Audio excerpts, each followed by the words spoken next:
Guys, CBSE board and HBSE board exam के लिए जो भी प्रिपरेशन कर रहा है उन बच्चों के लिए ये वीडियो बहुत ही इंपॉर्टेंट होने वाली है। गाइस, इस वीडियो में 6 कंसेप्ट ऑर्गेनिक केमिस्ट्री के बहुत ही स्टैंडर्ड क्वेश्चंस के साथ स्टडी किए गए हैं। और गाइस, इन्हीं कंसेप्ट से बार बार क्वेश्चन चाहे सीबीएसई बोर्ड, एचबीएसई बोर्ड, कोई भी स्टेट बोर्ड हो, आता है। तो आप लोग इस वीडियो को अपनी नोटबुक में अच्छे से उतार लीजिएगा। किसी प्रकार की कोई क्वेरी लगे तो वो कमेंट में साथ के साथ पूछ लीजिएगा। ओके, तो चलिए वीडियो शुरू करते हैं बिना किसी देरी के। Guys, CBSE and HBSE board exam की प्रीवियस ईयर क्वेश्चन सीरीज में आपके सामने है क्वेश्चन नंबर 27। गाइस, ये क्वेश्चन हरियाणा बोर्ड के 2024 के एग्जाम में पूछा गया है। गाइस, क्या खास बात थी इस क्वेश्चन की? देखिए, इसमें आपको ये 3 पार्ट दे रखे हैं और अथवा में आपको ये 3 पार्ट दे रखे हैं। अब या तो आप ये तीनों पार्ट अटेम्प्ट कर लो 3 मार्क्स में, या आप ये तीनों पार्ट अटेम्प्ट कर लो 3 मार्क्स में। Depends on you.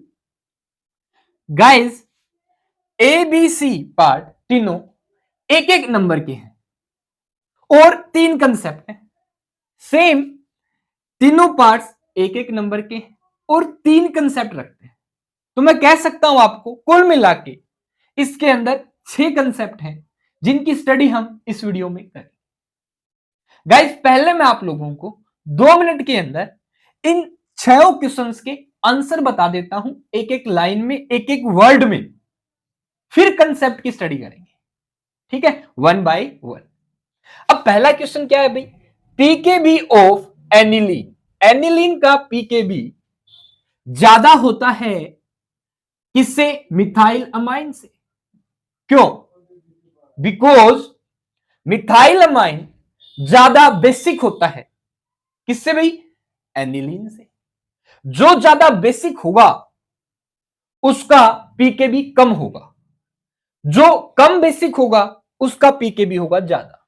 तो जो एनिलीन है ये कम बेसिक होता है मिथाइल अमाइन से, दैट्स वाई इसका पीकेबी ज्यादा होता है। एक लाइन में खत्म, simple answer. Because methyl amine is more basic than aniline. एक लाइन में आंसर खत्म हो गया भाई। कैसे देखेंगे कंसेप्ट में। दूसरा, कन्वर्ट कीजिए बेंजाइल क्लोराइड इनटू 2-पे-फिनाइल ethane amine. Guys, benzyl chloride के Cl को हटाओ, इसकी जगह एक कार्बन बढ़ाना हो तो साइनाइड लाओ। CH2 ये C6H5। ठीक है, क्या हमने नाइट्रोजन डाल दिया? यस। एक कार्बन भी बढ़ा दिया। हाँ, क्यों? फिनाइल भी दिख रहा है मुझे, इथ भी दिख रहा है, तो मैंने क्लोराइड को हटा दिया KCN के साथ रिएक्ट करवा के और Cl लगा दिया। आप क्या करेंगे? बेंजाइल क्लोराइड की रिएक्शन करवाएंगे KCN अल्कोहलिक सॉल्यूशन में। क्या होगा? ये जो Cl होगा ये होता है बेंजाइल C6H5CH2, इसके साथ Cl जो है तो बेंजाइल क्लोराइड हो गया, इसकी जगह CN आ जाएगा। फिर क्या करें? ये बनाने के लिए रिडक्शन करवा दें इसका। जैसे इसका रिडक्शन करवाएंगे फर्दर रिड्यूसिंग एजेंट का यूज करके मेंडिस रिडक्शन करवा दीजिए, ethanol with Na sodium amalgam 2-पे-फिनाइल इथेनामाइन। तो पहले आप KCN के साथ रिएक्शन करवाएंगे, पहला स्टेप। दूसरे स्टेप में रिडक्शन करवाएंगे, आंसर होगा 2-पे-फिनाइल इथेनामाइन। अभी आपको आना चाहिए, कंसेप्ट में देखोगे। ठीक है, why do primary amines have higher boiling point than tertiary amine? Because in primary amine hydrogen bonding is more. Due to more extent of hydrogen bonding in primary amine have higher boiling point than tertiary amine. 3 number आगे भाई, इनकी बात करते हैं। Write the IUPAC name of amide. उस amide का IUPAC name लिखिए जो देगा आपको propanamide by Hofmann bromamide reaction. Guys, Hofmann bromamide reaction पता है क्या होता है? CH3 CH2 CH2, ये और हटा दिया मैंने, CONH2, ये अमाइड ले रखा है आपने। ठीक है, क्या होगा, हॉफमैन ब्रोमोमाइड डिग्रेडेशन रिएक्शन में ये CO खत्म हो जाता है। तो सिंपल सी बात है भाई, प्रोपेनमाइड बन रहा है, दैट गिव्स प्रोपेनमाइड, ऐसे अमाइड का कंपाउंड का नाम बताइए, क्या नाम होगा यहां पे, C डबल बॉन्ड। ये देख लो, 1 2 3 NH2, propanamide, that gives propane amide, propane amide नहीं, propane amine, not amide. Write the IUPAC name of amide, उस अमाइड का आईयूपीएसी नेम बताना है, that gives propane amine by Hofmann bromamide reaction. Guys, Hofmann bromamide reaction में amide से amine बनता है, amide से क्या बनता है भाई, अमाइन। तो सीधी सी बात है, और ये CO ग्रुप चला जाता है, अमाइड और अमाइन में फर्क क्या है, CO हटा दो अमाइन बन गया, CO लगा दो अमाइड बन गया। प्रोपेन मतलब 3 कार्बन होने चाहिए कम से कम, 1 2 3, CO हटता है तो अमाइड होगा तो CO आएगा, सिंपल।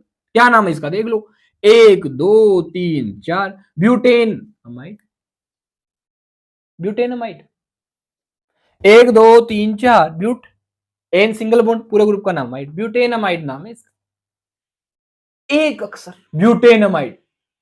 इसके लिए आपको क्या पता होना चाहिए, हॉफमैन ब्रोमोमाइड डिग्रेडेशन रिएक्शन होती क्या है, ये कंसेप्ट में देखेंगे अभी।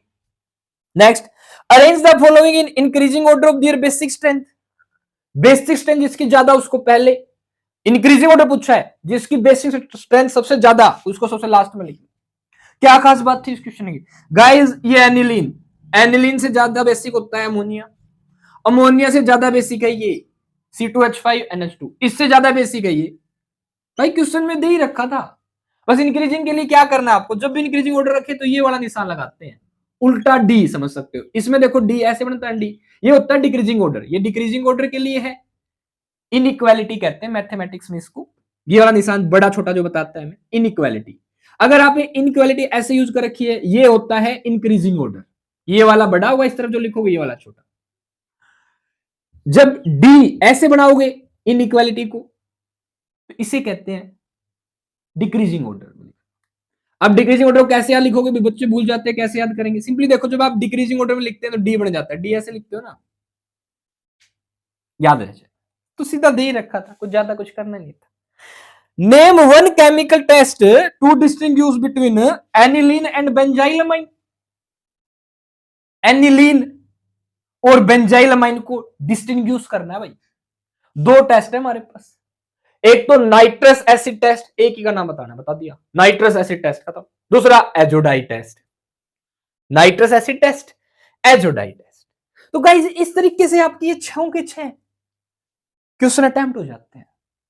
आंसर आपको मैंने बता ही दिया, लिख देना आप, ठीक है। अब हम जानेंगे इन 6 के कंसेप्ट को 1 बाय 1, क्योंकि गाइस आपके एग्जाम में क्वेश्चन को थोड़ा सा मॉडिफाई करके आपसे पूछेंगे, तो आपको कंसेप्ट का पता होना चाहिए, ठीक है। और ऐसे ही क्वेश्चन आपसे पूछेंगे, डोंट वरी कि कोई अलग क्वेश्चन पूछेंगे, यही में से थोड़ा घुमा फिरा के आ जाएगा बस, ठीक है। तो चलिए डिस्कस करते हैं इन 6 के कंसेप्ट को 1 बाय 1।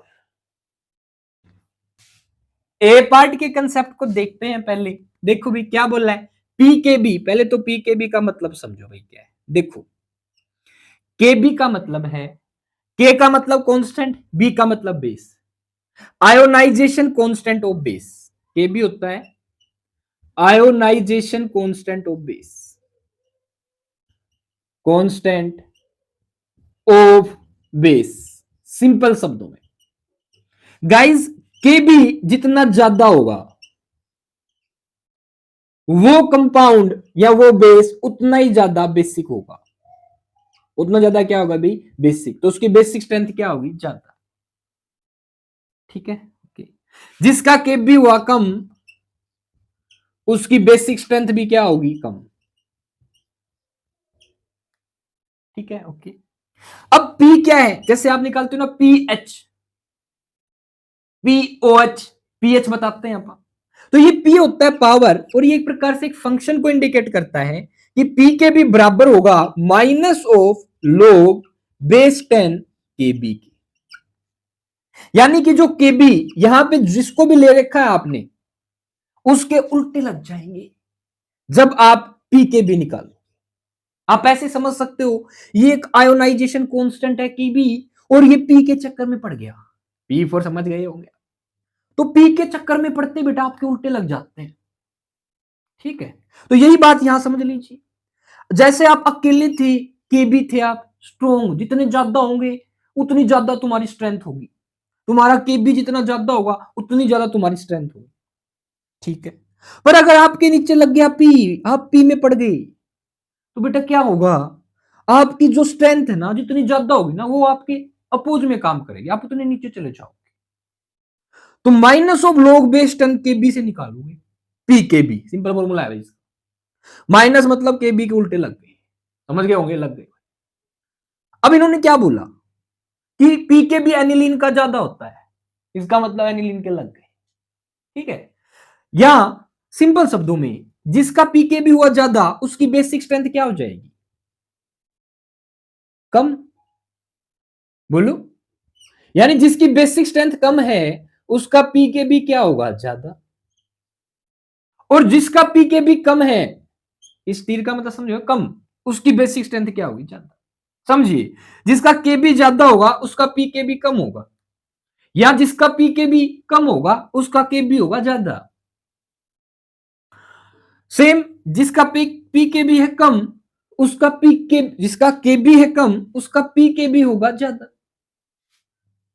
ठीक है, अगर के भी कम है तो बेसिक स्ट्रेंथ कम है, पी के भी ज्यादा है तो बेसिक स्ट्रेंथ कम है। के भी ज्यादा है तो बेसिक स्ट्रेंथ ज्यादा है, पी के भी कम है तो बेसिक स्ट्रेंथ ज्यादा है। आराम से समझ लीजिए भाई। ठीक है, ओके, सिंपल सा कंसेप्ट, कुछ भी नहीं करना। क्या करना है भाई, के भी है तुम्हारी जितनी पावर ज्यादा होगी उतनी ज्यादा होगी, पी प्यार में पड़ गए ना भाई, उल्टे लग जाएंगे तुम्हारे, जो चीज ज्यादा है वो कम हो जाएगी। सिंपल सब। तो जिसका पीके भी कम, जो प्यार में पड़ा कम, उसकी बेसिक स्ट्रेंथ होगी, उसकी जो इंटरनल पावर, काम करने की क्षमता, पढ़ाई की जो स्ट्रेंथ होगी ना वो ज्यादा होगी, इंटेलिजेंट आईक्यू लेवल भी ज्यादा होगा आपका। बेसिक स्ट्रेंथ कम होगी, जिसका पीके भी हो गया ज्यादा, तो ज्यादा पड़ गया। समझ गए? ठीक, तो इन्होंने यही तो कह रखा है, pKb of aniline is more then, ज्यादा होता है देन मिथाइलमाइन। इसका मतलब जो मिथाइलमाइन है, मिथाइलमाइन, इसका स्ट्रक्चर देखो भाई, ये होता है CH3NH2। ध्यान से देखना, this is methylamine. Okay, what is aniline, benzene के ऊपर NH2। अब जो अमाइन ग्रुप होता है NH2 ग्रुप, ये बेसिक होता है नेचर में। क्यों? क्योंकि नाइट्रोजन के पास लोन पेयर, और लोन पेयर डोनेट कर सकता है अपने, जो लोन पेयर डोनेट कर सके वो बेसिक होता है। ठीक है, ठीक। अब जो इस नाइट्रोजन पे कंसंट्रेशन ऑफ इलेक्ट्रॉन बढ़ा दे, जो भी इसके साइड वाले ग्रुप हैं, तो इसकी बेसिक स्ट्रेंथ, इलेक्ट्रॉन डोनेट करने की क्षमता और बढ़ जाएगी। अगर स्ट्रेंथ बढ़ गई तो इसकी बेसिक स्ट्रेंथ बढ़ गई, अगर इसकी बेसिक स्ट्रेंथ बढ़ जाती है तो इसका के भी क्या होगा, ज्यादा, तो पी के भी क्या हो जाएगा भाई, कम। सिंपल सा लॉजिक। सुनिएगा, ये जो CH3 ग्रुप है ये प्लस आई इफेक्ट रखता है, और अपने इफेक्ट के कारण नाइट्रोजन के ऊपर इलेक्ट्रॉन की जो क्षमता है, जो इलेक्ट्रॉन की डेंसिटी है वो इंक्रीज करता है। यानी ये ग्रुप एक प्रकार से नाइट्रोजन को बोलेगा CH3 कि मेरे वाले इलेक्ट्रॉन जो हाइड्रोजन के साथ वो भी तेरे ही है, डोंट वरी, ये वाली बात है। तो नाइट्रोजन के ऊपर लोन पेयर यानी इलेक्ट्रॉन की जो डेंसिटी है उनकी जो जाती है, जिससे आसानी से डोनेशन कर सकता है, तो इसकी बेसिक स्ट्रेंथ बढ़ गई। ठीक है, जब ये एनिलीन बेंजीन के साथ जुड़ा होता है नाइट्रोजन, तो नाइट्रोजन के लोन पेयर को देख के बेंजीन को एक इफेक्ट याद आ जाता है जिसको हम कहते हैं रज्जो, रेजोनेंस इफेक्ट। रेजोनेंस इफेक्ट आ जाता है भाई। अब ये जो रेजोनेंस इफेक्ट है ये कब लगता है, जब ऐसे दिख जाए lone pair, single bond double bond दिख जाए ना, लग जाता है वहां। क्या होगा, जैसे लोन पेयर दिखे, सिंगल बॉन्ड डबल बॉन्ड, ये लोन पेयर यहां आ जाएंगे और ये वाला बॉन्ड यहां शिफ्ट हो जाएगा। समझ रहे हो? तो यानी कि ये जो लोन पेयर है ये बेंजीन रिंग खींच लेगी अपनी तरफ, और कौन से इफेक्ट के कारण, रेजोनेंस इफेक्ट। अब ये जो लोन पेयर यहां नाइट्रोजन के पास जो थे तो बेंजीन रिंग ले अपनी तरफ इंगेज करवा ली, लगा ली, तो क्या अब ये इलेक्ट्रॉन अपने डोनेट कर पाएगा आसानी से? अब जो आसानी से इलेक्ट्रॉन लोन पेयर डोनेट ना कर पाए, इलेक्ट्रॉन डोनेट ना कर पाए, वो बेसिक स्ट्रेंथ में कम हो जाता है, वो लेस बेसिक होता है, लेस बेसिक होता है भाई। यानी जिसने आसानी से इलेक्ट्रॉन नहीं दिए उसकी बेसिक स्ट्रेंथ क्या है, कम। सिंपली। तो due to resonance in aniline, lone pair on nitrogen atom become engaged in this. Now nitrogen have less tendency to donate lone pair of electron and show less basic character, while methylamine in methylamine CH3 have plus I effect. It increases the density of electron on nitrogen atom, and this nitrogen atom in methylamine have more tendency to donate lone pair of electron. Now the group or compound which have more tendency to donate the lone pair of electron is more basic, ठीक है, then who have less tendency to donate lone pair of electron. तो guys कितना भी लंबा answer बना सकते थे आप, इसी क्वेश्चन को 3 नंबर में एक्सप्लेन कर सकते, जैसे मैंने एक्सप्लेन किया ऐसे आपको लिखना है, ठीक है। Hence pKb of aniline which is less basic is more than that of methylamine which is more basic. एक लाइन में आंसर कर, ठीक है, क्योंकि ये लेस बेसिक होता है, ये मोर बेसिक होता है, सिंपल लॉजिक आपके साथ। अच्छा कैसे लिखेंगे आप, है ना, थोड़े कंफ्यूज हो रहे, मैं यहां लिख देता हूं, देखो भाई, ये तो 1 नंबर में तो सिंपली आप कह देंगे कि methylamine is more basic than aniline, that's why pKb of aniline is more than that of methylamine, simple.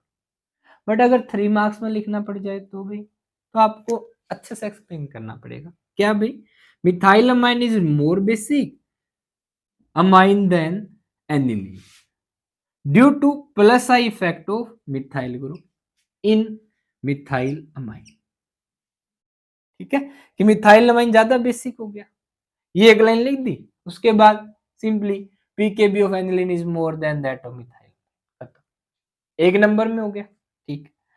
3 number में further, while in aniline due to resonance effect, यही मेन बात लिखनी है, रेजोनेंस इफेक्ट और plus I effect, inductive effect, I की full form लिख सकते हैं आप, due to positive inductive effect, inductive DUCTIV, ठीक है, डेंसिटी ऑफ इलेक्ट्रॉन डिक्रीजेस, क्योंकि एनिलीन के साथ रेजोनेंस हो जाएगा तो नाइट्रोजन के ऊपर की जो डेंसिटी है वो कम हो जाएगी इलेक्ट्रॉन की, वो इलेक्ट्रॉन डोनेट कम कर पाएगा, hence methylamine have more basic character than aniline as pKb is minus log base 10 kb. The compound which have less basic character will have more pKb. फिर बता सकते हो, फर्दर बताना चाहो तो pKb is equal to minus log base 10 kb implies that kb decrease come, pKb increase, finish हो गया, पहले पार्ट का 3 नंबर में ये आंसर, ठीक है। नेक्स्ट बी पार्ट का कंसेप्ट देखिए, कन्वर्ट बेंजाइल क्लोराइड, तो आपको पता होना चाहिए बेंजाइल क्लोराइड क्या होता है, C6H5 CH2Cl, this is benzyl chloride. पूरा स्ट्रक्चर बना के दिखाता हूं मैं, ये बेंजीन रिंग हो गई, इसके साथ जुड़ा हुआ है एक CH2 ग्रुप, इसे कहते हैं बेंजाइल ग्रुप। अब एक बॉन्ड Cl ने बना दिया, benzyl chloride simply into phenyl ethanamine. देखो भाई C6H5 फिनाइल ग्रुप होता है, बेंजीन का एक हाइड्रोजन हटा दो, ठीक, देन ये CH2 इथ, 2 कार्बन वाला इथ होता है, वर्ड रूट 2 कार्बन के लिए इथेन, NH2 अमाइन। अब आप बोलेंगे ये कैसे समझेंगे हम, गाइस अमाइन एक प्रिंसिपल फंक्शनल ग्रुप है, अगर बेंजीन के साथ जुड़ा हुआ है तो बेंजीन काउंट होगी मैन वर्ड रूट में, अगर अल्काइल ग्रुप इसके साथ यहां जुड़ गया तो ये रिंग जो है ये मैन ग्रुप में कंपाउंड वर्ड रूट में नहीं आएगी, अब साइड ग्रुप के रूप में आएगी। तो जिस एलिफेटिक पोर्शन से जुड़ गया, यहां पे देखो अगर फंक्शनल ग्रुप एलिफेटिक ग्रुप से जुड़ गया तो ये वाला डोमिनेंट हो जाएगा, जो ओपन चेन रिंग C6H5 ये अब डोमिनेंट नहीं रहेगी, ठीक है, according to naming rules. Okay, now numbering करेंगे तो आप इससे करेंगे 1 2, ठीक है, इन्होंने क्या बोला है 2 पे, देख लो ये साइड ग्रुप क्या है फिनाइल, 2 पे फिनाइल, 2 कार्बन वडुड इथेन अमाइन, तो ये है आपका 2 पे फिनाइल इथेन अमाइन। अब यहां देखेंगे तो आपको एक प्रकार से एक कार्बन और एक नाइट्रोजन बढ़ाना पड़ेगा, एक कार्बन एक नाइट्रोजन यहां से बढ़ाना पड़ेगा, एक ही तरीका है उसका हमारे पास, क्या कि आप पोटासियम साइनाइड का यूज करें जो कंपाउंड के अंदर कार्बन के नंबर बढ़ा दे, साथ में नाइट्रोजन भी चाहिए, अमाइन ग्रुप भी चाहिए, तो आपको कार्बन बढ़ाना हो और नाइट्रोजन बढ़ाना तो हमेशा पोटासियम साइनाइड का यूज करना अल्कोहल में। क्या होगा भाई, इस पोटासियम के साथ ये क्लोरीन उड़ जाएगा, क्या बचा देख लो, C6H5 सिंगल बॉन्ड CH2, ठीक है, Cl चला गया, क्या आ जाएगा इसकी जगह Cn, साथ में क्या बाहर निकल गया भाई, माइनस में करेंगे KCl, बस। अब इसका आप रिडक्शन करवा दो, रिडक्शन के लिए आप यूज कर सकते हैं मेंडिस रिडक्शन को, क्या होता है भाई, सोडियम अमलगम, सोडियम के साथ अमलगम लेंगे विद अल्कोहल इथेनॉल में C2H5OH, ये इस साइनाइड ग्रुप नाइट्राइल ग्रुप में क्या होता है C ट्रिपल बॉन्ड होता है, इसका रिडक्शन कर क्या होगा भाई, ये एक बॉन्ड ब्रेक होगा, एक हाइड्रोजन यहां एक हाइड्रोजन यहां, ये वाला पाई बॉन्ड ब्रेक होगा, एक हाइड्रोजन यहां एक हाइड्रोजन यहां, रिडक्शन कर देगा सोडियम अमलगम विद इथेनॉल, ये सोडियम इस H को सब्स्टिट्यूट कर देगा, H यहां आके जुड़ता रहेगा, ठीक है। और जब सोडियम अमलगम इथेनॉल के साथ आप रिडक्शन करते हो इसे हम कहते हैं मेंडिस रिडक्शन, मेंडियस रिडक्शन, ये बता देता हूं क्या होगा, सिंपली C6H5CH2 ये बन गया CH2NH2। अगर आपको कंसेप्ट आता है तो गाइस सीधी सी बात है, पोटासियम साइनाइड को अल्कोहल में यूज करो, सीन जुड़ गया इसकी जगह, ठीक है, रिडक्शन कर दो, बन गया 2 पे फिनाइल इथेन अमाइन। तो आपने मेंडिस रिडक्शन पढ़ लिया, केसीएन का यूज पढ़ लिया, आप ये भी समझ गए असेंडिंग ऑफ सीरीज क्या होता है, क्या होता है, सिंपली जब आप एक कार्बन को बढ़ा देते हो इसे कहते हैं असेंडिंग ऑफ सीरीज। तो आप क्लोराइड यानी हेलोजन से साइनाइड नाइट्राइल कंपाउंड बना सकते हैं, नाइट्राइल से फर्दर रिडक्शन करके अमाइन बना सकते हैं, ये है कंसेप्ट, ठीक है, okay. Benzyl group Cl Cn reduction amine खत्म, ओके। तो ये था बी पार्ट, एक नंबर कंसेप्ट के साथ, ठीक है। चलिए इतना ही लिखना है आपको, देखो ऐसे सिंपली ये एक लाइन ऐसे चेन बनानी, कुछ नहीं करना, आप बताना चाहे मेंडिस रिडक्शन एरो लगा के लिख सकते हो, ये सिंपली एक नंबर मिल जाएगा, ठीक है। चलिए सी पार्ट, आइए अब सी पार्ट के कंसेप्ट को समझते हैं भाई, क्या है, वाई डू, क्यों primary amines have higher boiling point, primary amine का बॉइलिंग पॉइंट ज्यादा होता है than tertiary amine, tertiary amine. Answer, due to large extent of hydrogen bonding, hydrogen bonding ज्यादा होती है in primary amine, primary amine में hydrogen bonding ज्यादा होती है प्राइमरी अमाइन में देन टर्सरी अमाइन की अपेक्षा। जो प्राइमरी अमाइन है हैव हायर बॉइलिंग। अब इसको समझते हैं भाई, पहले ये पता है आपको प्राइमरी अमाइन क्या होता है, देखो भाई नाइट्रोजन के साथ H2, इसके साथ जुड़ा हुआ एक कार्बन, इसे कहते हैं प्राइमरी अमाइन। जब नाइट्रोजन के साथ एक कार्बन जुड़ा हो प्राइमरी अमाइन। सेकेंडरी अमाइन क्या होता है, नाइट्रोजन के साथ जब दो कार्बन जुड़ जाए, ध्यान देना कैसे,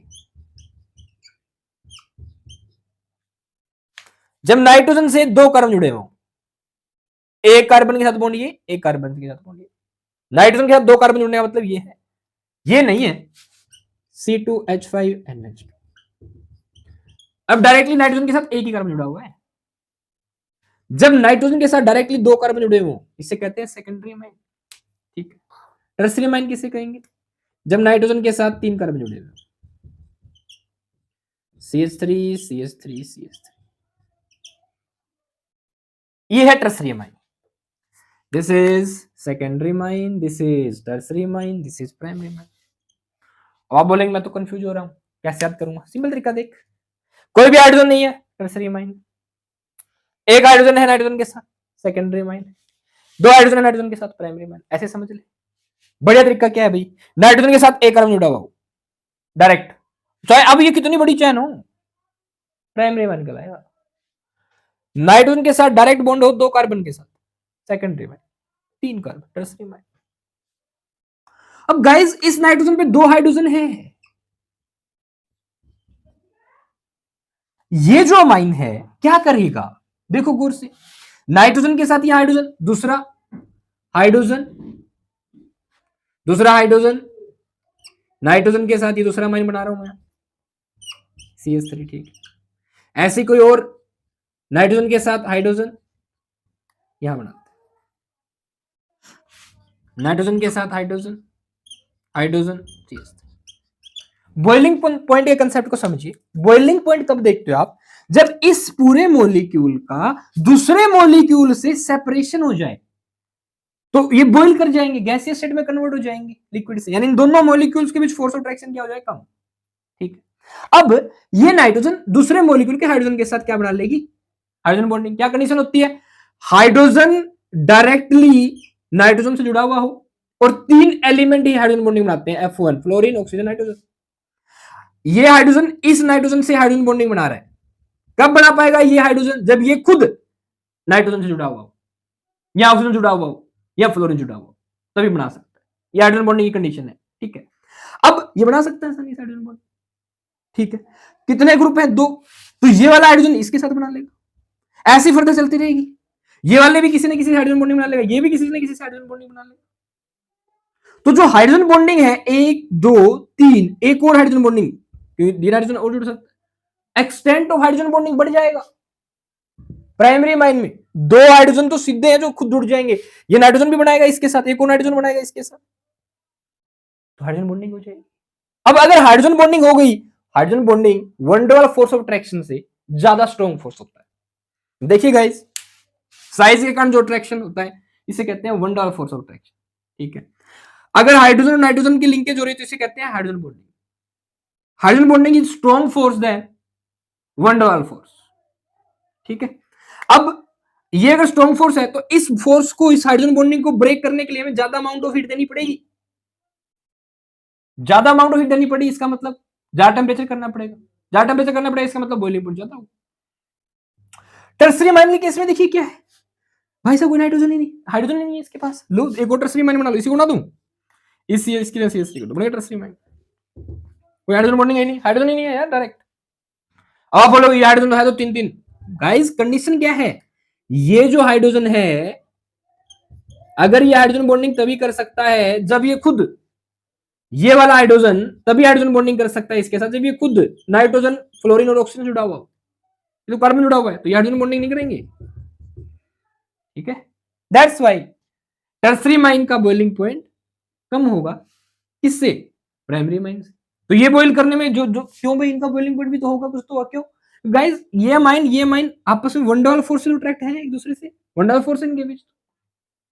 तो टर्सरी अमाइन में केवल वन डायमेंशनल फोर्स होता है, हाइड्रोजन बॉन्डिंग नहीं होती। प्राइमरी अमाइन हाइड्रोजन बॉन्डिंग ज्यादा होती है, that's why hydrogen bonding present होती है, तो इसका बॉइलिंग पॉइंट ज्यादा होगा, इसका बॉइलिंग पॉइंट क्या होगा? सेकेंडरी अमाइन की बात करें तो इनके बीच क्या आ जाएगा? सेकेंडरी अमाइन में क्या होगा? एक H। तो अगेन अगर यहां हुआ सेकेंडरी अमाइन और टर्सरी अमाइन में कंपैरिजन कर सकते हैं, सेकेंडरी और प्राइमरी अमाइन में कंपैरिजन पूछ सकते हैं आपसे। इसके अलावा और कैसे क्वेश्चन दे सकते हैं? गौर से देखो, इसका नाम क्या है? CH3NH2 methyl amine. अगर यहां पे है 2 ग्रुप मिथाइल, ये है NN डाई मिथाइल अमाइन, ये है NNN ट्राई मिथाइल अमाइन, समझ रहे हो? तो आपसे क्वेश्चन आ सकता है NN ट्राई मिथाइल अमाइन का बॉइलिंग पॉइंट कम होता है NN di methyl amine, NN di methyl का बॉइलिंग पॉइंट कम होता है methyl amine. Increasing decreasing order पूछ सकते हैं आपसे, सिंपली ऐसे पूछ सकते हैं प्राइमरी सेकेंडरी टर्सरी अमाइन में से किसका बॉइलिंग पॉइंट ज्यादा होगा? प्राइमरी में। इंक्रीजिंग ऑर्डर में लिखो, टर्सरी का, फिर सेकेंडरी का, फिर प्राइमरी। डिक्रीजिंग में लिखो, पहले प्राइमरी का, फिर सेकेंडरी का, फिर टर्सरी, ठीक है। ओके, तो ये कंसेप्ट था हाइड्रोजन बॉन्डिंग का। ये एक और क्वेश्चन में भी यूज होगा, तो वहां पे मैं सीधा बताऊंगा आपको, इसी का जो अगला पार्ट है उसको ध्यान रखिए, ठीक है। ओके, आइए अब उस पार्ट को देखते हैं। नाउ गाइस, और वाला जो पार्ट था उसका ए पार्ट, ठीक क्या है? Write IUPAC name of the amide that gives propane amine by Hofmann bromamide reaction. Guys actually क्या था, उस पेपर में मिसप्रिंट हो रखा था, क्या यहां पे उन्होंने प्रोपेन अमाइड लिख रखा है, ठीक है।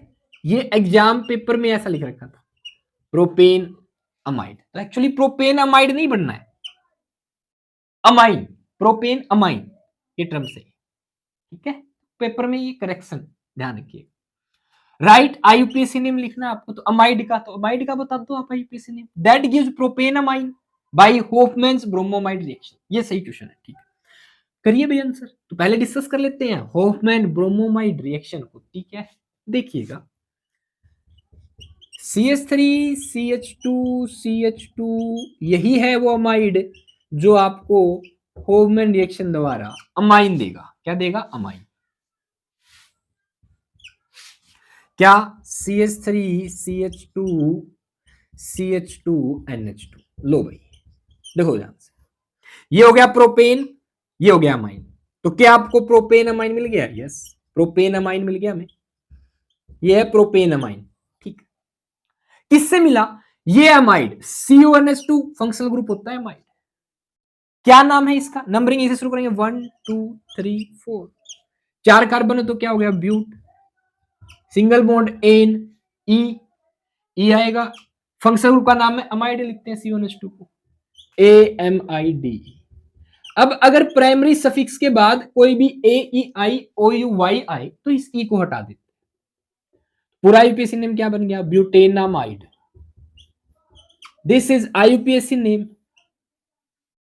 सिंपली क्या करना था? बस NH2 और इसके बीच CO घुसाना था, 4 कार्बन हो गए, ब्यूटेनामाइड, आंसर हो गया। अब डिस्कस कर लेते हैं होफमैन ब्रोमोमाइड रिएक्शन में क्या होता है। देखिए गाइस, इसके रिएक्शन हम क्या करते हैं? Br2 के साथ करवाते हैं विद 4 NaOH ले लो और KOH ले लो अल्कोहलिक सॉल्यूशन में। क्या होता है? ये CO गायब हो जाता है, बस CH3 CH2 CH2 C खत्म हो गया, NH2, सिंपल ये। This is Hofmann bromamide degradation reaction. इसको हम अकेला होफमैन डिग्रेडेशन रिएक्शन भी बोल देते हैं, डिग्रेडेशन रिएक्शन। क्यों भाई? क्योंकि इसमें एक कार्बन कम हो जाता है। देखो इसमें ये CO में कार्बन है ना, कार्बन कम हो गया, प्रोडक्ट में कार्बन कम हो गया रिएक्टेंट से। दैट्स वाई इसको होफमैन ब्रोमोमाइड डिग्रेडेशन रिएक्शन कह सकते हैं, होफमैन डिग्रेडेशन रिएक्शन कह सकते हैं, होफमैन ब्रोमोमाइड रिएक्शन कह सकते हैं। ब्रोमोमाइड क्यों बोला? ब्रोमीन यूज करते हैं भाई अमाइड के साथ। एक कंडीशन में सिंपल सी, मैं तो एक ही बात बताता हूं, रेसिपी होती है, रिएक्टेंट किसी कंडीशन में सी कंडीशन प्रोडक्ट में बदलेगा, रेसिपी याद रख लो ऑर्गेनिक केमिस्ट्री, ठीक है। क्या होगा इसके साथ? क्या होगा देख लो भाई, सिंपली कुछ नहीं किया, CO हटाना है तो CO इनके साथ बना तुम बैलेंस, NaOH है 4, Br है, क्या होगा? 2 NaBr बाहर, Br2 हो गया, 2 Na हो गए सोल, 2 Na बचे, 2 OH बचे, 4 OH बचे भाई, 4 OH, 4 OH, एक बचा CO। गाइस इसके साथ एक लिख लेगा बाहर Na2CO3, Na2CO3 बाहर निकलेगा, KOH लेंगे, K2CO3 बाहर निकल जाएगा, ठीक। सोडियम कार्बोनेट निकल गया बाहर, साथ में क्या बचा देख लो, H, ऑक्सीजन यहां कितने आ गए? अब ऑक्सीजन यहां पे तो एक था, 2 ऑक्सीजन ले लिए इनसे, कितने ऑक्सीजन ले लिए? 2 ऑक्सीजन बच गए, 2 ऑक्सीजन बच गए, हाइड्रोजन कितने बच गए? 4, 2H2 बाहर निकल गया, खत्म, बैलेंस हो गई रिएक्शन, देख लो। ये guys Hofmann bromamide degradation reaction. अलग से आपसे 2 या 3 नंबर पूछ सकते हैं। डिफाइन करना, the reaction in which amine is formed from amide with Br2 in presence of NaOH alcoholic solution is known as Hofmann bromomide degradation reaction. In this reaction, number of carbon atom in product is less than the reactant. That's why this is known as degradation. Bromine and amide use करते हैं इसलिए नाम लिखते हैं, Hofmann ने बताई थी। That's guys, ये था कंसेप्ट एक नाम का, ब्यूटेनामाइड का, ठीक है। चलिए next part, now B part. Guys ये पार्ट बहुत ही इंपॉर्टेंट कंसेप्ट रखता है और यहां से क्वेश्चन एग्जाम में बार बार रिपीट होते हैं, चाहे CBSE बोर्ड में या HBSE बोर्ड। क्या क्वेश्चन है भाई? इस क्वेश्चन में आपको बताना है increasing order of basic strength. Amines का जनरली क्वेश्चन बेसिक स्ट्रेंथ पे हर एग्जाम में पूछा ही जाता है, ठीक है। अब इसका इंक्रीजिंग ऑर्डर बताना, ये पूछ रखा है गाइस, 1 मार्क्स में पूछा गया था क्वेश्चन। एग्जामिनर ने ये इस तरीके से सेट कर रखा है कि यही इंक्रीजिंग ऑर्डर है, पर यहां तो आपका तुक्का लग गया भाई कि ये इंक्रीजिंग ऑर्डर है। आप खुद अगर करते तो मैं भी चेंज कर देते, काफी आसान बना दिया था क्वेश्चन एग्जामिनर ने। ऐसे बस आपको ये एरो लगा के अरेंज करना था, हो गया एनकेचिंग ग्रुप। बट अगर बात आ जाए कंसेप्ट की तो क्या होगा, सुनिएगा आप ध्यान से गाइस। सबसे पहले मैं बात करता हूं, देखिए अमाइंस के अंदर मैं मिथाइल अमाइन की बात करता हूं। जब इस NH2 ग्रुप के साथ, NH2 होता है अमाइन ग्रुप, एक मिथाइल ग्रुप जुड़ा हुआ तो इसे कहते हैं मिथाइल अमाइन, और ये एक प्राइमरी अमाइन है जब नाइट्रोजन के साथ एक कार्बन जुड़ा हुआ। ठीक, नेक्स्ट इज CH3N के साथ जब ये दो ग्रुप जुड़ जाए, दिस इज सेकेंडरी अमाइन। जब नाइट्रोजन के साथ तीन कार्बन जुड़ जाए, दिस इज टर्सरी अमाइन। और हर एक ग्रुप यहां पे मिथाइल ले रखा है। ठीक, और एक है आपके पास NH3 अमोनिया। ठीक है, अब गाइस अमोनिया और अमाइंस में कौन ज्यादा बेसिक होता है, गौर से देखिए। इस नाइट्रोजन के पास लोन पेयर है, यहां भी लोन पेयर है, देन हाइड्रोजन है, यहां भी हाइड्रोजन है, यहां भी इसके साथ R ग्रुप अल्काइल ग्रुप है। Alkyl group plus I positive inductive effect show करता है, जिसका मतलब है कि ये ग्रुप यहां से इलेक्ट्रॉन देने की क्षमता रखता है नाइट्रोजन। तो सीधी सी बात है, नाइट्रोजन के ऊपर यहां इलेक्ट्रॉन की डेंसिटी बढ़ जाएगी। दैट्स वाई जो भी अमाइन होता है ये ज्यादा बेसिक होता है अमोनिया से। क्लियर हो गया?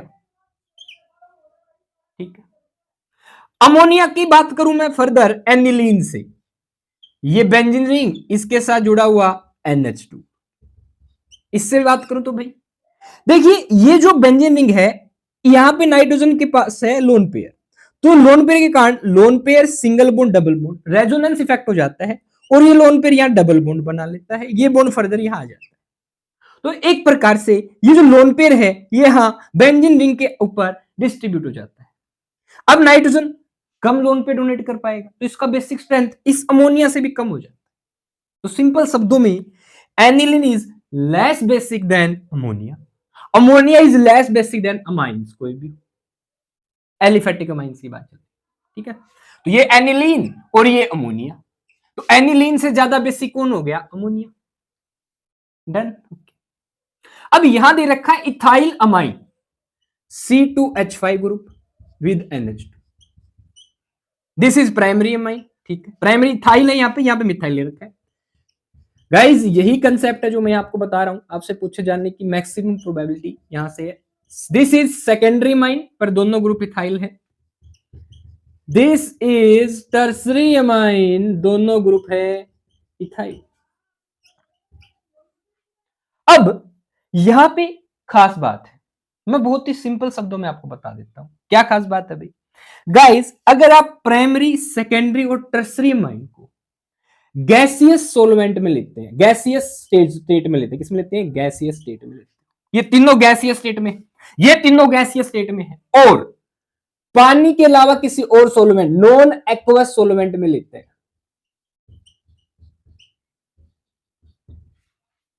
तो इनकी बेसिक स्ट्रेंथ का ऑर्डर होता है, सुन लेना ध्यान से, टर्सरी सबसे ज्यादा, उसके बाद सेकेंडरी, देन प्राइमरी, और प्राइमरी अमोनिया से ज्यादा रिएक्टिव होता है। तो ऐसे समझ सकते, अगर इनको आपने नॉन एक्वस सोलवेंट पानी के साथ नहीं ले रखा हो तब, या गैसियस स्टेट में ले रखा हो, सेम यहां पे कहानी।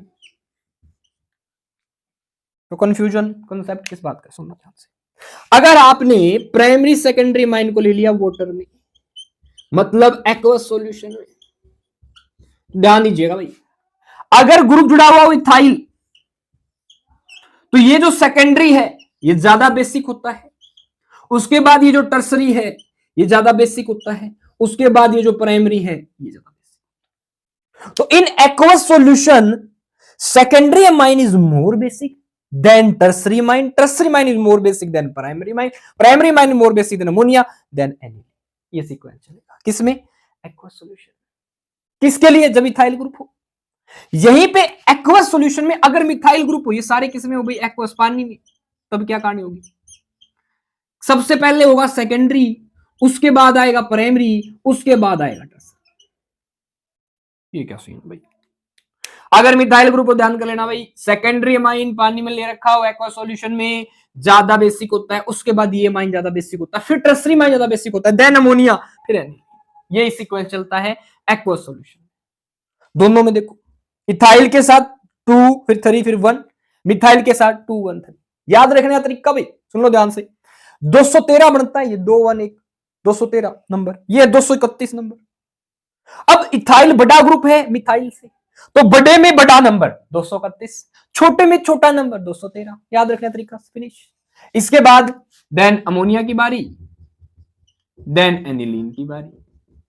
Guys steric hindrance, basic strength देखते समय सोल्वेशन इफेक्ट और पॉजिटिव इंडक्टिव इफेक्ट, तीनों के परिणाम स्वरूप जब ये तीन कंसेप्ट मिलते हैं तो मिथाइल अमाइन के साथ बेसिक स्ट्रेंथ का ये ऑर्डर आता है भाई।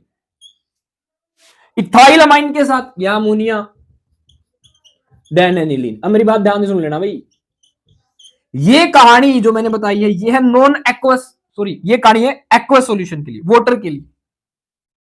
ये कहानी है वाटर जब हो सोलवेंट के रूप में, ठीक है। अगर वाटर सोलवेंट नहीं हुआ तो टर्सरी सबसे ज्यादा बेसिक दोनों में ही, then secondary, then primary, then ammonia, then aniline. Clear concept. अब बात करेंगे पानी में ऐसा क्या होता है, पानी में तीन इफेक्ट के कारण प्रॉब्लम होती है भाई। प्लस इफेक्ट, हालांकि नॉन एक्वस और गैसियस स्टेट में प्लस इफेक्ट डोमिनेट करता है। देन स्टेरिक हिंड्रेंस और solution effect, solution effect water के कारण, ठीक है, सोल्वेशन इफेक्ट आ जाता है, जिसके कारण इथाइलामाइन में 2 3 1, पहले सेकेंडरी ज्यादा basic, then tertiary, then primary. Methylamine में पहले secondary, then primary, then tertiary.